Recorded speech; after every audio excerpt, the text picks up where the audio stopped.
Today we're going to discuss starter tools for any new technician going into the automotive field or any other type of shop. Let's check it out.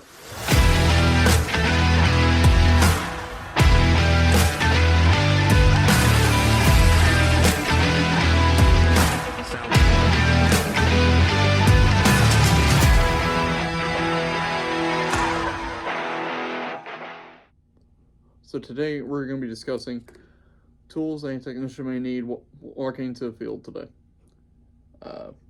These are 10 tools I picked out that you should have in your box, cart, whatever, starting out. First off, impact.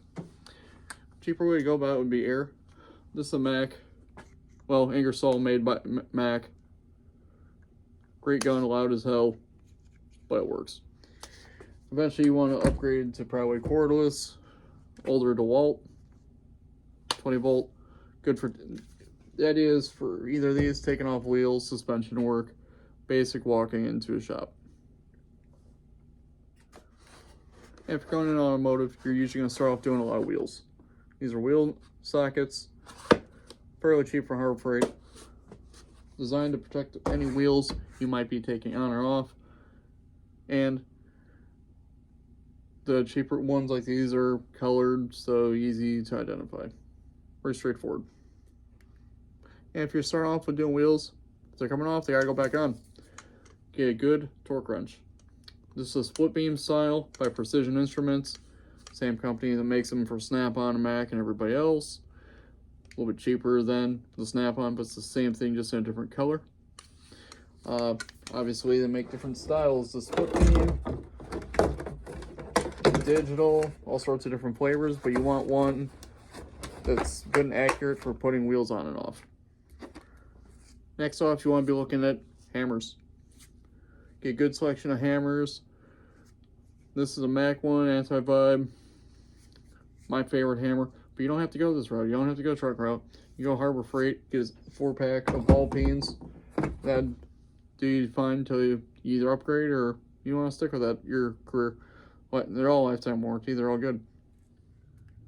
And usually when you start off doing wheels, the other side of it is you're doing a lot of oil changes. Different styles of oil change, wrenches. You got the claw from Mac that I got here. You got your strap wrench. Strap that goes around to an extension going on your ratchet. Go around the oil filter if you have the space for it. Or you got the cup style. Goes around filters.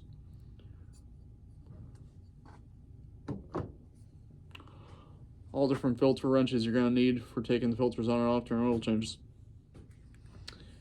When you're doing oil changes, you need to be able to see what you're doing. Get yourself some good lights. Usually good rechargeable ones, like this is a Braun from Harbor Freight. This is another Braun, the next style light from Harbor Freight. Both rechargeable, both relatively cheap. But any type of rechargeable light is a good way to get into it. You can go the battery route that takes the AA's, AAA's, but you're going to get real tired of replacing batteries over and over again. It's just better to go rechargeable.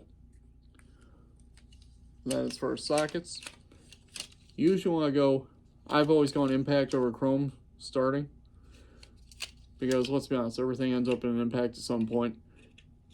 You may have the one size chrome that you don't have impact. It's going to end up on your impact. Just start off with impact, save yourself the trouble early on. Use some generic no names, but you can get impact sockets relatively cheap these days before going on the tool truck, before upgrading. At some point you want to get yourself a good set of wrenches. These are Craftsman's.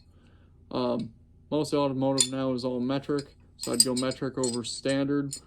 But if you're working diesels or big trucks, it's 50-50 now. Most of it's ASE still. I started in mass transit, so most of my stuff was ASE before metric. So get what applies, but you want to get yourself not necessarily the most expensive wrenches, but you definitely don't want to go cheap as the cheap either, because you'll break those, spread them, round off nuts, bolts. It becomes a bigger headache than you really want to do. Get yourself some wrenches that feel good in the hand and grip well. You want to get yourself some decent screwdrivers. I invested in some Snap-on ones, but then I also have a handful of Tecton. Tecton are a cheaper option, and if you can go with the cheaper option, make it work, do it.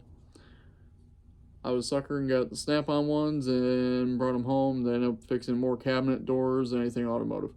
So go with what you use more and what applies. Now, last but not least, you're going to want to get yourself a good variety of ratchets. This is a Harbor Freight adjustable.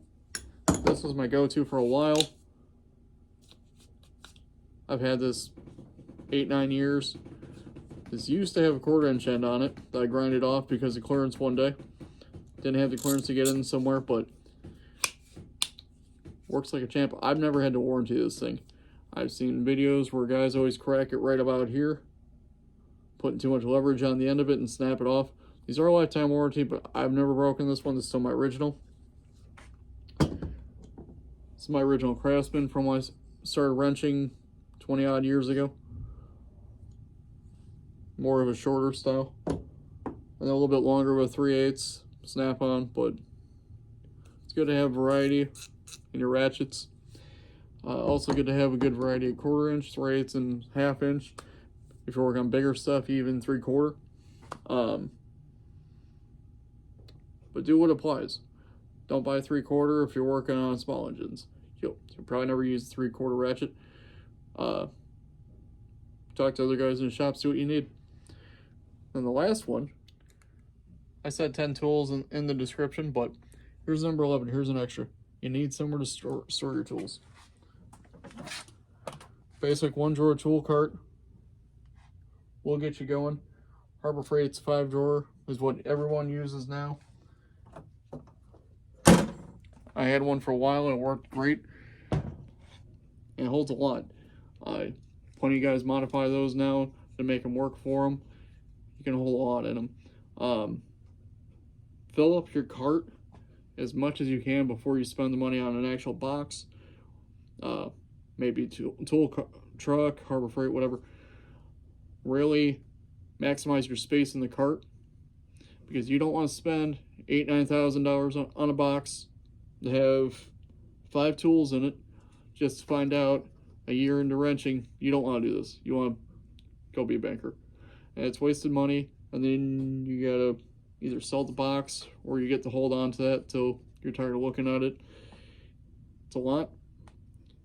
Before you really invest all the money in this career, make sure it's what you want to do, and you getting a tool cart and filling that up is a lot cheaper than full-size box.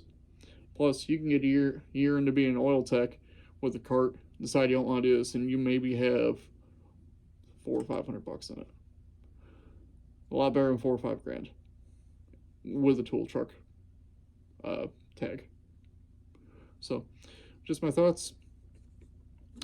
Like, subscribe, comment. See where you guys are at in the field. See you later.